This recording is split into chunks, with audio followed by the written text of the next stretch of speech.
Bonjour à tous et bienvenue dans l'univers Eurofoot, l'émission 100% bleu, blanc, rouge, oui, avec un 100% équipe de France. Et vous le savez, ici on n'a pas changé notre devise, c'est toujours zéro langue de bois, tout ce qui devra être dit sera dit. La Dream Team aujourd'hui, la Dream Team bleu, blanc, rouge, eh bien ça faisait longtemps qu'on les avait pas vus et ça fait plaisir. On a un Belge, on a un Belge avec nous, c'est pas n'importe lequel, c'est Guillaume Gillet. Ça va mon poteau? Ça va, salut tout le monde. Bon, l'ennemi numéro un, la Belgique. J'ai l'impression qu'il y a dans les pattes là depuis quelques semaines, donc ça fait plaisir de venir parler de la France un peu. On a le retour. Qu'est-ce que je suis heureux de ce retour. He's back. Walid Mesloub, comment il va le poulet? Bah écoute, ça va. Hein. Content de voir notre ami belge là, avec ses belles mèches blondes. Donc on va rigoler un peu ce soir. Ah, le David Beckham de la frite, sans déconner quoi. Et puis, il a le même pied que Beckham. Et les mêmes chaussures. Les mêmes chaussures, c'est vrai. Il a acheté les mêmes chaussures, c'est vrai, les blanches. Bah t'as au moins un point commun avec Beckham, c'est bien. Voilà, exactement. On en a un autre, on le voit pas, mais c'est ce qu'on disait tout à l'heure en antenne, c'est tant mieux parce qu'on en a marre de sa tête. C'est notre Sylvain Charlet de France Bleu Nord, il est par téléphone. Salut mon poulet, ça va? Salut les gars, ça va? Mais en fait, je suis en sous-marin là. Je suis parti recruter Karim Benzema pour le Racing Club de Lens. Je pense que ça peut le faire. En plus, je voulais pas à Sylvain. Ah bah écoute, il a pas changé, il est toujours aussi laid, donc c'est bien. C'est bien. Bon les gars, du plus beau au plus laid. On va donc débriefer de ce fameux match France-Portugal. On va se projeter également pour les huitièmes de finale. Ça sera en fin d'émission, vous restez bien avec nous. Et puis on va tout d'abord, j'ai été faire un petit tour sur Twitter et j'ai relevé quelques tweets franchement de supporters qui m'ont fait mais mourir de rire. On va en regarder 2 ou 3. On a un premier tweet qui nous vient de Nezo. Et vous le voyez à l'écran, il nous dit Koundé, Jules Koundé, il a les mêmes contours que Choupi. Non mais sans déconner. Mais je vous jure que c'est vrai. Regardez bien, il a la tête de Choupi, le Koundé. Il y en a un autre, lui, il a trouvé pourquoi les mecs dans la VAR sont si mauvais. Il a récupéré des images exclusives. C'est Ronaki, image exclusive de la VAR pendant le match Portugal-France. On le voit, voilà, on voit on comprend mieux pourquoi ils sont aussi mauvais. Ils sont en train de mater un match de tennis plutôt que de mater le match Portugal-France. Et puis un dernier qui va plaire à notre Guillaume Gillet, ça c'est un petit clin d'œil que j'ai voulu lui faire, c'est Winamax qui a tweeté. Ça y est, c'est terminé. Donc ça c'était hier soir. Comme la Belgique, l'équipe de France termine première de son groupe, à la différence près que la France, elle, est championne du monde. Voilà. Là. Qu'est-ce que je peux dire? C'est malheureusement. Rien dire. Le décor est planté. On démarre avec le débrief de ce match France-Portugal. Les copains. Lance foot. Le débrief. Et on démarre avec les statistiques de cette rencontre France-Portugal. 52% de possession de balle. 48% pour le Portugal, 11 frappes françaises avec 5 cadrés contre 10 frappes et 5 cadrés pour le Portugal. 94% de précision de passe pour la France, 90% pour le Portugal, 32 duels remportés contre 46 perdus. Avant de rentrer dans l'analyse individuelle et par la même occasion de voir qui a été élu café crème des supporters, qu'avez-vous pensé? On fait un petit tour de table là. Qu'avez-vous pensé de cette rencontre? Guillaume, comment tu l'as vécu ce match? Alors, c'est 2 bonnes équipes, donc forcément, il y avait du rythme. Je dois avouer que la première mi-temps du Portugal m'a beaucoup plu. Celle de la France, nettement moins. Ici, je parle de manière objective, je pense. N'y voyez pas déjà mauvais côté. Non. On voit rien. Non, je pense que la France a de la chance d'égaliser sur penalty, parce que jusque-là, le Portugal était très bien dans son match avec un Renato Sanchez que j'ai trouvé, même s'il joue chez l'ennemi, j'ai trouvé fantastique. Je pense qu'il a fait beaucoup de bien à cette équipe de Portugal par rapport au dernier match que le Portugal avait joué, notamment contre l'Allemagne. Fais gaffe, ça peut se payer cash de parler d'un Lillois dans cette émission. C'est vrai. On pardonne pas ça. J'espère que tu ne le vis pas avec Renato, parce que moi, avec Bourak, c'est tendu à la maison. Bah tiens, Sylvain, puisque tu as la parole, garde-la. Qu'as-tu Euh, pensé de cette rencontre? Bon, assez rapidement, j'étais assez déçu, frustré, parce qu'en fait, c'était un dernier match de poule assez fermé, avec une équipe de France qui n'était pas dans l'obligation de faire le jeu au coup d'envoi, des Portugais qui nous craignaient, on craignait aussi les Portugais.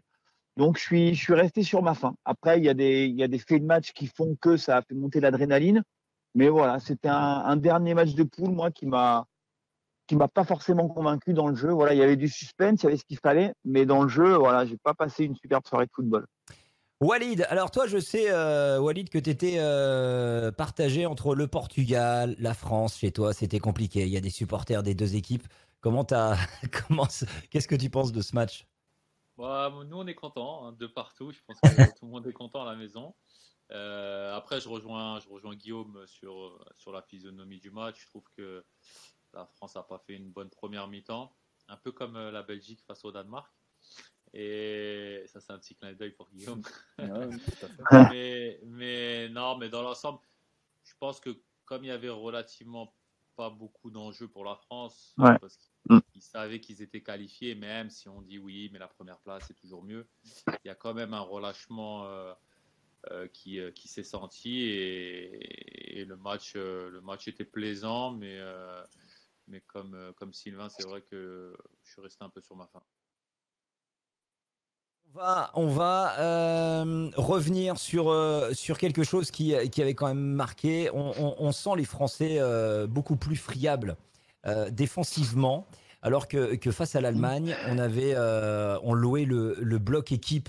Comment expliquer cette différence de niveau entre la confrontation avec l'Allemagne et aujourd'hui, enfin hier, avec le Portugal? Sylvain? Bah, Lucas Hernandez, a priori, il avait un souci hier. C'est pour ça qu'il est sorti à la mi-temps. Il avait été mis au repos pour un problème au genou, donc je pense qu'il a toujours ce problème-là. Jules Koundé, il a fait ses grands débuts dans un match de compétition internationale pour remplacer Pavard, et je pense que la pression, il fallait la gérer. Et puis, notamment sur cette première période, Varane n'a pas tout le temps été rassurant. Il y a eu un ou deux ballons, notamment un ballon, une remise de la tête dans les pieds de Ronaldo. Avec Kimpembe, ça n'a pas forcément tout le temps bien fonctionné. Après, ils étaient peut-être assez mal protégés. Mais je pense que voilà, il y a aussi des cas particuliers qui font que cette défense, hier soir, elle n'a pas forcément répondu à toutes nos attentes. Walid, cette première mi-temps, enfin, c'était le néant, sans déconner. On s'est fait littéralement bouffer. Ouais, c'est vrai qu'on s'est fait bouffer. Après en face, le Portugal a bien joué aussi, hein. Je pense que comme l'a dit Sylvain, défensivement, on sent beaucoup de fébrilité quand même, je trouve. Et c'est ce qui fait peur pour la suite parce que on avait toujours tendance à louer le bloc équipe et la superbe défense de l'équipe de France. Ouais. Mais ces derniers temps, c'est vrai que je trouve qu'ils commettent quand même beaucoup, beaucoup d'erreurs individuelles. Et face à de grosses équipes pour la suite de la compétition, ça va être compliqué. Le match nul, Guillaume, c'est un résultat logique pour toi? Oui, à partir du moment où la France s'est un peu repris en deuxième mi-temps, je crois qu'ils se sont procuré beaucoup plus de possibilités. Et à la fin, on sentait que les deux équipes étaient satisfaites de ce match, de ce match nul. J'ai vu Cristiano Ronaldo faire des signes à Karim Benzema pour dire où il devait jouer carrément la balle pour ne plus attaquer. Donc voilà, je pense que c'est un match. Si ce match-là se joue en huitième de finale, je pense que c'est pas le même. une autre affiche. Ouais. Ouais, parce que c'est quand même, sincèrement, on n'a pas eu l'occasion d'en parler, j'ai pas eu l'occasion d'en parler, mais cet Euro à 24, moi, sincèrement, ça me passionne pas. Vraiment, ça me passionne pas, parce qu'il y a des équipes, pour moi, qui n'ont pas vraiment leur place dans cette compétition. Pour moi, un championnat d'Europe des nations, ça réunit les toutes meilleures nations. Alors oui, ok, on va me dire, ouais, mais donc toi, tu veux la Super League. Moi, sincèrement, Macédoine du Nord, Écosse ou je ne sais quoi, ça ne m'a pas intéressé. Alors, ce sera peut-être pas le cas de tout le monde. Et là, en plus, un premier tour à 24 où tu n'élimines que 8 formations et au final, il faut avoir fait un bac plus 5 pour savoir qui va jouer le troisième de poule face au huitième de je sais pas quoi. Moi, sincèrement, là maintenant, en fait, je ne sais pas qui disait ça, mais enfin, l'Euro commence. Là, la compète, elle commence. Parce qu'aujourd'hui, Jusqu'à aujourd'hui, j'ai suivi les matchs des Bleus, j'ai regardé les Belges face aux Danois, j'ai suivi les Danois parce qu'il se passe quelque chose avec eux. Mais au-delà de ça, sincèrement, moi, retour de l'Euro à 16, là, on fait 4 poules de 4, 2 qualifiés par poule et hop, hop, hop, et on enchaîne. Enfin, c'est interminable cette compétition, interminable. Walid, je t'ai vu là, tu fais la moue, t'es pas d'accord avec ce que dit Sylvain? Je suis partagé. Je comprends tout à fait ce que Sylvain veut dire. Mais par exemple, quand je vois le parcours de la Hongrie et le football qu'ils ont pu jouer, alors peut-être avec moins de qualité technique, mais avec de l'abnégation, de l'envie et tout, moi je trouve que c'est des équipes qui font bonne figure pour cet Euro et c'est des joueurs qui ont la chance de vivre cet Euro. Donc je suis partagé dans le sens où je comprends ce que tu veux dire, mais d'un autre côté, ça permet aussi à certains joueurs comme ça de vivre leurs rêves. Et ça pour un joueur de foot, un compétiteur, c'est que du bonheur. Si je peux ajouter quelque chose, Cyril, ou pas? Vas-y, Guillaume, bien sûr. 2 secondes, c'est que hier à la télé belge, ils ont donné les chiffres, notamment par rapport à cette équipe de Hongrie. L'équipe de Hongrie a mené durant la phase de groupe au score, je pense, pendant plus de 90 minutes et a été menée pendant 6 minutes. Donc, elle sort avec 2 points, mais hier, il s'en est fallu peu pour que l'Allemagne sorte de ce tournoi. Donc, ouais, c'est sûr que Macédoine, bon, ça arrivera peut-être une fois pour eux, mais comme dit Walid aussi, c'est un peu aussi la magie du football, de ne pas toujours voir les mêmes nations. Après, ce qui a été magique, et je pense qu'on l'a tous vécu de la même façon, c'est la communion entre la Hongrie et le peuple hongrois. J'en avais des frissons, quoi. Quand les mecs après le match, ils vont devant les tribunes et t'as l'hymne hongrois qui est chanté en fin de match. Mais c'est extraordinaire et c'est vrai que c'est pour des moments comme ça qu'on aime aussi le foot. Alors je te comprends, Sylvain, je te comprends. On l'avait vécu aussi. Mais... J'avoue, il y a ces belles histoires-là, mais moi sur le foot, j'ai du mal à me passionner. Ok, sur les histoires, je vous rejoins. Moi, j'ai adoré les Islandais en France. C'était génial avec le clapping qui est devenu un truc que tu vois maintenant partout dans les stades, même si ça existait avant.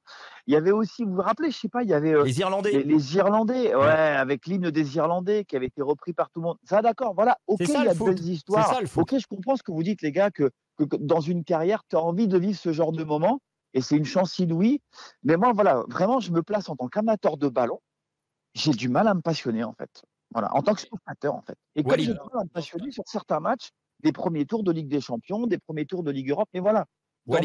Dans mon rôle de spectateur, journaliste, je vous comprends en tant que joueur. Ça, je comprends tout à fait, j'entends. Mais dans ce cas-là, Sylvain, je vais être chiant, je vais t'embêter. Mais vas-y. Dans ce cas-là, t'es pour qu'il y ait que les, entre guillemets, les grandes nations pour qu'on voit du foot. Mais moi, l'Espagne, j'ai rien vu du tout. Les 2 premiers matchs, catastrophiques.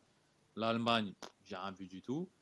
La France, moyen, et on parle de grandes nations. La seule grande nation pour moi qui fait bonne figure pour l'instant, c'est l'Italie et la Belgique, on va dire, juste en dessous. Mais sinon, toutes les autres grandes nations, il n'y a personne en face. Je t'entends, Walid, mais après là, est-ce que ce n'est pas aussi un autre problème qui est lié à la situation actuelle partout dans le monde, notamment la crise sanitaire, qui fait que voilà, on a dû compresser toutes les compétitions et qu'on est en train de cramer les joueurs. Alors, il y a peut-être en effet ce nivellement de valeur entre les équipes, mais il y a peut-être aussi des joueurs qui sont au bout du rouleau physiquement. En fait. Regardez l'exemple de Harry Kane en Angleterre. Le mec, il est cramé. Il est cramé de chez cramé. Il met plus un pied devant l'autre. Le mec, il a fait 60 matchs. Les blessures. 60 de matchs de France, là. avec Tottenham. On en reparlera tout à l'heure des blessures. Bon, on reprend le débrief de ce match France-Portugal avec plusieurs faits de match.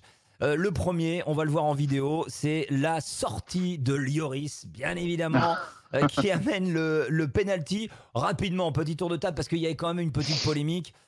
Faute ou pas faute pour vous, Guillaume? Faute. Walid? Faute et rouge. Ah ouais, toi, t'es pour la double sanction? Oh non, t'es sévère, là. T'es sévère. Faute et rouge. Sylvain?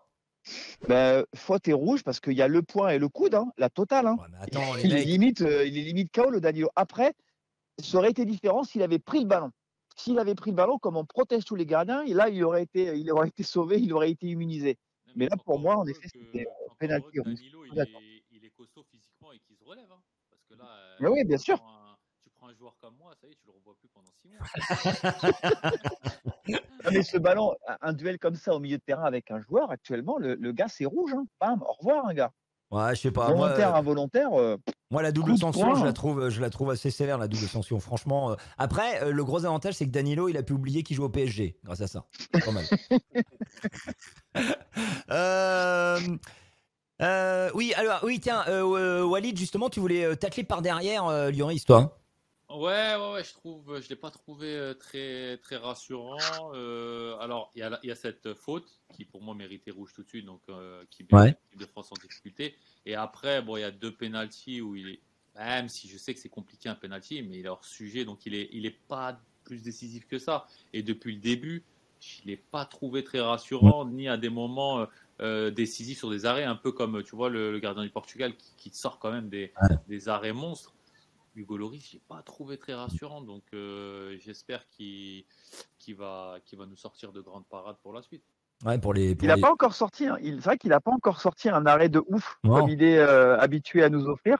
Mais après, c'est vrai que sur les pénaltys, je crois qu'il n'a pas arrêté un pénalty en équipe de France depuis 5-6 ans en fait. Il doit en être à plus de. Je lisais la stat dans l'équipe ce matin. Je crois que sur les 15 ou 16 derniers pénaltys, il n'en a pas arrêté un. Donc au bout d'un moment, ça veut quand même dire quelque chose.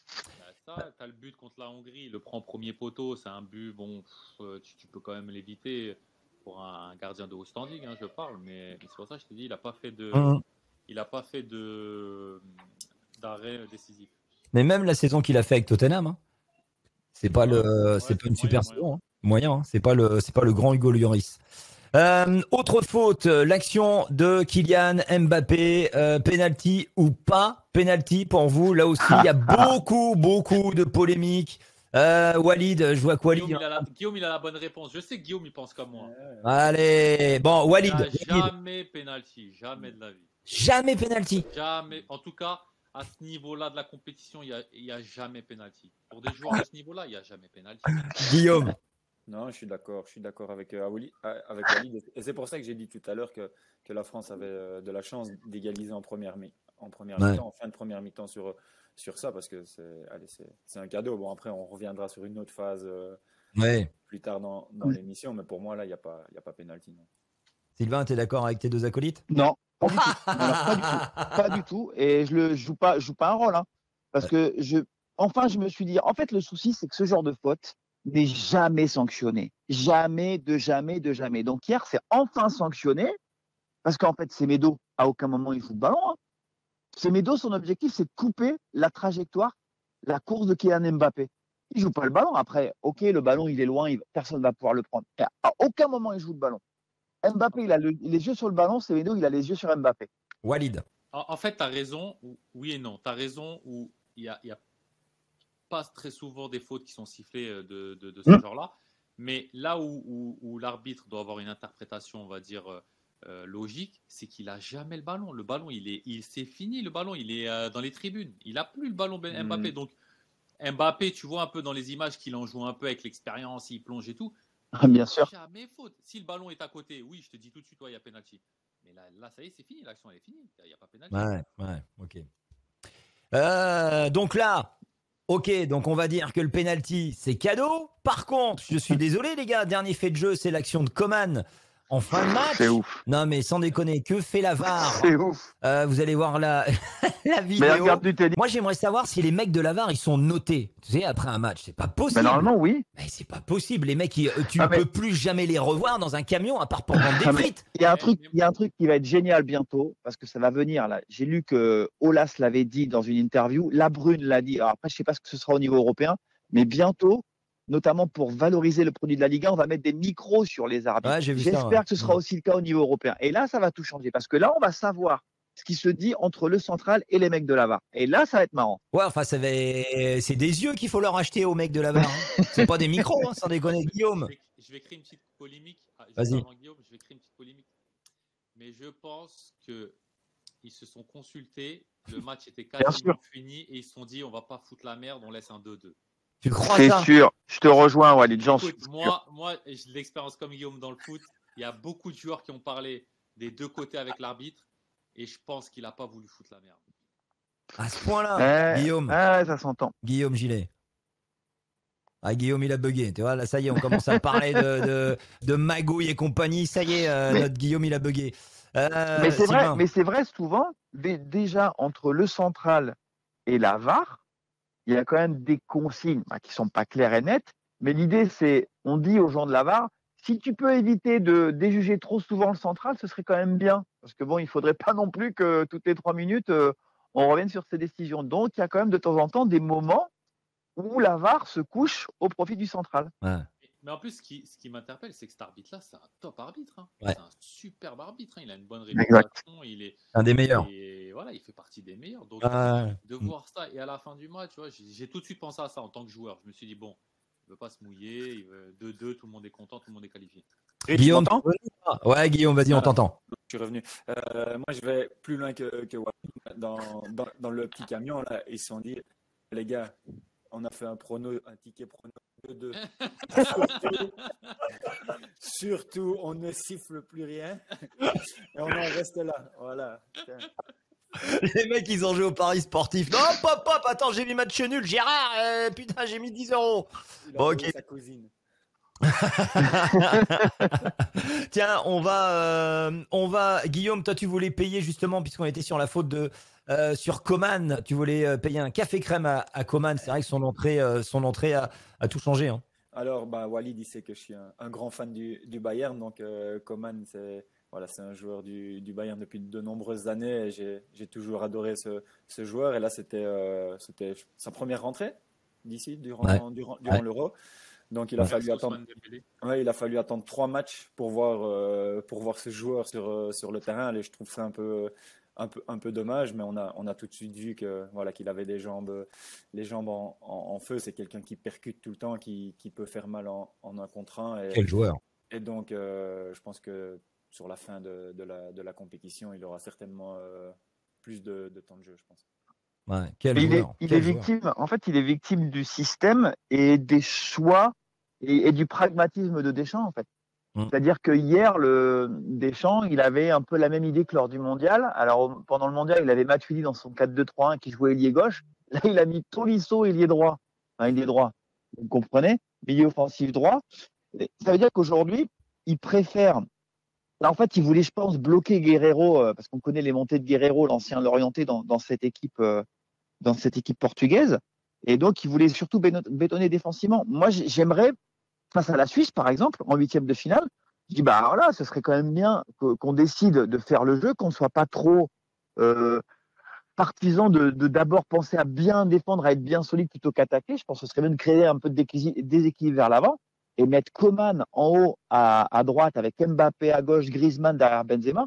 J'ai envie de voir ça sur un 8e où tu es le favori, où il va falloir faire le jeu. On en parlera tout à l'heure, on se projettera sur ce 8e de finale. Avant, j'aimerais qu'on revoie et qu'on s'arrête un instant sur le deuxième but de Benzema. Très, très, très belle action, Sylvain.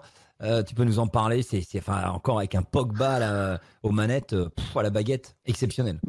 Pour moi, c'est aujourd'hui, depuis le début de l'Euro, le milieu créateur de cette équipe de France, c'est Pogba. J'ai revu des images, une image aérienne du but de Benzema, où en fait tu vois l'espace. Il faut être un joueur de très haut niveau pour, dans l'instant, voir l'espace qui se libère. Et il met un caviar super bien dosé, long ballot dans le dos de la défense, course croisée de Benzema. Alors la conclusion de Benzema, elle est belle, sans contrôle, mais alors, le ballon dans la profondeur, dans l'espace de Pogba, vraiment c'était un bijou. Il y a Walid, voilà, c'est un joueur qui te faisait la même chose que Pogba, je te promets, hein. Truc de fou. Ouais, moi j'en ai mis 2-3 comme ça à Guillaume à l'entraînement. Après, Guillaume arrivé dans la surface, c'était un peu moyen, mais on arrivait quand même à se trouver. Non, mais t'as raison, Pogba, pour moi, c'est le meilleur joueur de l'équipe de France depuis le début de cet Euro. À votre avis, les copains, ça y est, l'Euro de Karim Benzema est enfin lancé avec ses 2 buts. Il en avait besoin, Guillaume ? Il était déjà lancé. C'est un joueur qui fait que marquer. Donc, je pense pour son retour en France, il avait besoin de ce petit déclic et que ça va lui faire le plus grand bien. Il va pouvoir laisser ça maintenant de côté. Il est lancé, mais c'est vrai que jusqu'à ce match hier contre le Portugal, je trouve qu'il était un peu en dedans par rapport aux prestations qu'il peut sortir avec le Real de Madrid. Mais bon, c'est pas non plus le même style de jeu, c'est tout à fait différent. Donc il faut aussi qu'il trouve ses marques. Ça fait longtemps qu'il a pu jouer avec cette équipe-là. Quand il tire le penalty, je pensais à la pression, toute la pression qu'il pouvait avoir. Il a forcément pensé, Walid. Il y en avait moins qu'à Charletti. Ouais. Il y en avait moins qu'à Charletti. Je te jure, c'est ce que j'allais te dire en plus. J'allais dire, franchement, Charletti, c'était quelque chose. Tu te rappelles, Guillaume, personne ne voulait tirer. Hein. Ah, c'est Guillaume Gillet qui met le penalty. Et voilà. Non, mais Benzema, franchement, au-delà du joueur, on ne parle pas du joueur, il a une force mentale. Ouais. Les gens ne s'en rendent pas compte. Hein. C'est parce que faut vraiment être acteur, faut vraiment être sur le terrain pour s'en rendre compte. Le mec, il rate un penalty en phase de préparation. Il a attendu, là, il a penalty, il le prend alors que tu as Griezmann et Mbappé quand même. Hein. Non, franchement, mentalement, c'est très, très, très, très costaud. Très costaud. Karim Benzema qui a été élu donc café crème des supporters, haut la main. Devant les autres, Karim Benzema qu'on peut saluer bien évidemment. Les supporters ont voulu saluer sa prestation. Quelques messages. Olivier qui écrit: qui d'autre que Benzema pour le café crème, avec un doublé quand on sait toute la pression autour de son retour. C'est avec son supposé manque d'efficacité. Et puis on a De Bruyère qui écrit: Benzema pour son doublé, oui, et les cojones qu'il a eu pour prendre la responsabilité de tirer le penalty. Imaginez un petit peu s'il le rate. Et j'ai vraiment apprécié les entrées de Rabiot et Coman. Paul Pogba, on en a parlé tout à l'heure. Qu'avez-vous pensé de la prestation de Choupi, alias Jules Koundé, pour sa première titularisation, Guillaume, en équipe de France? C'est ton tacle par derrière. Hein. Ouais, comme je t'ai écrit, c'est un peu malgré lui, parce que c'est un peu un cadeau empoisonné pour moi, voilà, de lancer quelqu'un pour sa première cape internationale dans un match, même si la France était déjà qualifiée, quand même il y a un certain enjeu, il y a un bon adversaire, donc voilà, c'est une place à laquelle il joue, je pense qu'il joue jamais. Oui, un latéral. Ouais, donc j'ai joué arrière droit. Oui, c'est vrai. En Belgique, j'ai joué exclusivement arrière droit en équipe nationale. C'est un poste qui demande quand même certaines caractéristiques. Et pour moi, il n'a pas les caractéristiques nécessaires pour pouvoir arpenter son flanc, pour apporter offensivement. On a vu à chaque fois qu'il recevait un ballon dans la moitié de terrain du Portugal, il devait jouer une passe en retrait parce qu'il n'osait pas aller en un contre un, il n'osait pas centrer. Donc voilà, c'est dommage pour lui, mais moi, la question que je me pose, c'est pourquoi est-ce qu'on prend un ancien coéquipier à moi, Léo Dubois, si c'est pour mettre Koundé arrière droit? Ça, c'est ma question. Et malheureusement, on ne pourra pas te donner la réponse. Les blessés, les amis, donc encore un blessé avec Lucas Digne, la blessure de Dembélé, l'alerte sur Lucas Hernandez. Et puis alors là, on a appris, Sylvain, tout à l'heure, qu'il y avait encore d'autres blessés. Hein. Ouais, il y a eu 2 soucis. Il y a une alerte a priori, je crois, au niveau des adducteurs pour Marcus Thuram. Bon, alors Marcus Thuram, on va dire, c'est vraiment un joueur qui devrait pas être amené à jouer dans cette compète. Hein. Il est vraiment un joueur de complément. Il était en tribune lors du dernier match. Et Thomas Lemar, là, a pris un coup au niveau du tibia dans un contact, je crois, avec Mike Maignan, et il est sorti. Il pouvait pas poser le pied au sol. Il a été aidé par des membres du staff. Donc, on espère que c'est juste un coup, mais peut-être qu'il aura droit à un bel hématome. En tout cas, voilà, ça s'accumule. C'est pas forcément une bonne vibe là pour les Bleus. Donc justement, ma question est la suivante. Walid, comment on fait pour la suite, notamment sur le côté gauche là, pour ce 8e de finale qui arrive là face à la Suisse? Alors moi, tout le monde s'enflamme parce que Rabiot a fait une bonne entrée en tant qu'arrière gauche et tout, mais voilà, c'était du dépannage. On connaît tous ce registre. Quand tu rentres 20-30 minutes, tu peux même jouer au goal, tu vas être bon. Mais dans un match comme ça, en 8e de finale face à la Suisse, faut oublier, faut pas penser à Rabiot. Alors tu fais comment? Non, même pas. Je laisserai Kimpembe et Varane dans l'axe parce qu'ils ont quand même des automatismes. Moi, je mettrais très sincèrement, moi je mettrais Léo Dubois. Tu vois, je mettrais un arrière latéral un de arrière formation. Droit. Voilà, un arrière droit parce que quoi qu'il arrive, il aura toujours tu vois, il aura la compensation, il Les saura se réflexes. passer, il aura les réflexes. Donc, quoi qu'il arrive, ça sera Il a un une bon pied valeur gauche. sûre. Allez, Mais Voilà, en plus, Guillaume le c'est pas connaît, chiant tu vois, il a un pour bon pied défendre, gauche. par exemple, pour tacler, par exemple. Non, je pense que quoi qu'il arrive, Non. il aura les bases. Après, oui, peut-être qu'il apportera moins offensivement, mais en tout cas, tu sais qu'il y aura une solidité. Parce que si tu commences à mettre Rabiot ou tu inventes à mettre Langlais ou je sais pas, même Kimpembe, comme tu le dis, non, je pense que là, Il a été formé latéral Kimpembe. Donc il peut jouer, à ce Non, poste-là. Alors ouais, après, mais j'entends ton idée tu sur les bouges hauts ta du bois. Moi, charnière. je la trouve intéressante aussi. Et tu- Kimpembe, ça peut être une autre option. Et ça permet de remettre l'anglais dans l'axe à côté de Varane, tout en sachant, on va quand même rappeler, parce que oui, il y a des soucis, mais Lucas Hernandez, on va attendre de voir comment il va se remettre. Et puis Lucas Digne, on attend des confirmations, mais a priori, c'est pas bon à la cuisse. Guillaume, tu es à la place de Deschamps, tu fais quoi? Je sais que la France n'a jamais joué comme ça, mais un 3-4-3, ça pourrait aussi être possible. Donc ça veut dire avec un joueur qui a beaucoup plus de volume sur le côté gauche. Quelqu'un comme Coman, par exemple. Ouais.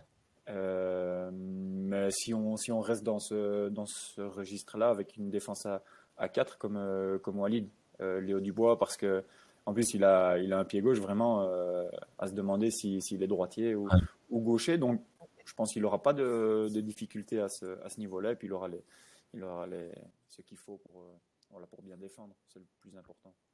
Sylvain, il avait testé la défense à 3 en début de saison. Ça n'avait pas forcément été payant, mais sachant qu'après les Suisses jouent en 3-4-1-2. Je sais pas, peut-être que ça peut être une idée à développer, mais j'ai l'impression quand même que Deschamps est un sélectionneur conservateur. Donc c'est ça le je problème. vois mal changer de système pendant une compète internationale. Moi non plus. Les huitièmes de finale, on va terminer là-dessus.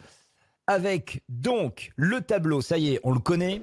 Donc alors, je vais vous dire un truc. De l'autre côté, côté Allemagne, les mecs, c'est ce que je vous disais tout à l'heure, c'est l'autoroute A1, un dimanche matin pour aller à Lille, direction la finale, quoi. C'est quand même. Mais l'Angleterre à Wembley, c'est pas rien en huitième. Passer l'Angleterre ensuite, arrête. Mais c'est l'autoroute 1 avec 5 péages avant quand même. Et nous, on en a 25 des péages. Voilà, peut-être, mais bon, il faut passer les 5 péages quand même. Alors, on a la première affiche, ça sera lundi à 18h à Copenhague, donc Croatie-Espagne. Vite fait, un petit tour de table. À votre avis, qui passe? Croatie ou Espagne? Guillaume? Espagne. Walid? Espagne. Sylvain? Espagne. France-Suisse, ça sera donc à 21h à Bucarest, lundi. Qui passe? Guillaume Gillet? Attention. Non, je vois la France sans problème. Walid? France. Sylvain? France. Donc on aurait un quart de finale France-Espagne selon vous.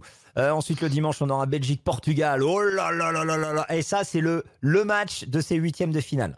Franchement ça va être à mon avis très très chaud. Walid? Mec t'as rien compris, match nul.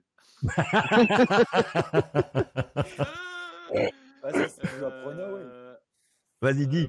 Non mais moi, attends je regarde à qui derrière. Je suis obligé de dire Portugal. Il y a la famille derrière. La famille à la maison. Portugal. Sylvain, Belgique-Portugal.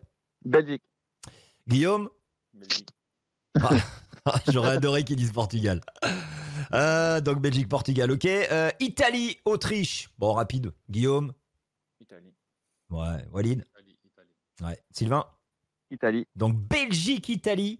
En quart de finale, ça aussi, ça vaut son pesant d'or. Pays-Bas-République tchèque, dimanche à 18h. Sylvain? Pays-Bas. Guillaume? Ouais, j'aime bien les Tchèques, mais je vois quand même les Pays-Bas émerger. Walid? Pays-Bas. Pays de Galles, Danemark. Pays-Bas, il est blessé le milieu de terrain, non? De Jong. Ça, je sais pas. Très bonne question. Moi, si tu veux, je m'en fous un peu des Pays-Bas. Non, je rigole. Quand je regarde, c'est pour trouver ça.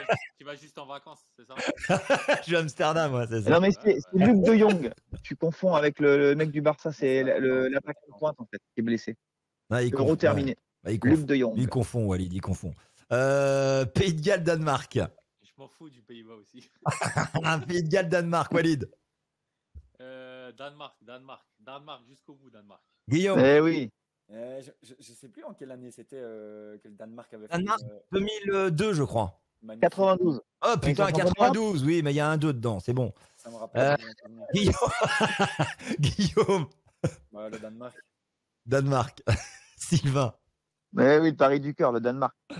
Alors, Angleterre-Allemagne, le mardi 29 juin à 18h. Attention, c'est chaud, ça, Angleterre-Allemagne. Vas-y, amen. Guillaume. La Mannschaft. Ouais, je m'en doutais. Jamais, Walid. jamais. Allemagne. Et Sylvain, il va dire Angleterre. Mais bien sûr, Angleterre. Angleterre à Wembley. Et Suède-Ukraine. On termine avec Suède-Ukraine. Walid. Ukraine. Sylvain, Ukraine. Walid. Suède. Guillaume. Donc, on aurait un Suède-Allemagne, selon vous. On aurait un Danemark-Pays-Bas. On aurait un Italie-Belgique et un France-Espagne. Ensuite, on dit quoi? On dit un France-Belgique en demi-finale? Ça, c'est la base. France-Italie. Ouais. Espagne-Italie. France-Belgique. Guillaume, France-Belgique, on le regarde tous ensemble. Obligé, on va chez toi. On va chez toi. Bon, allez, les copains, on se retrouve très bientôt pour un nouvel épisode de Eurofoot, puisqu'on va continuer à suivre les Bleus pour ce 8e de finale, donc qui va arriver face à l'équipe de Suisse. Merci Walid, merci Guillaume, merci Sylvain. À très bientôt. Continuez à nous suivre, bien évidemment, sur les réseaux sociaux. Vous êtes de plus en plus nombreux et ça fait plaisir. Salut les copains, ciao. Ciao, les gars.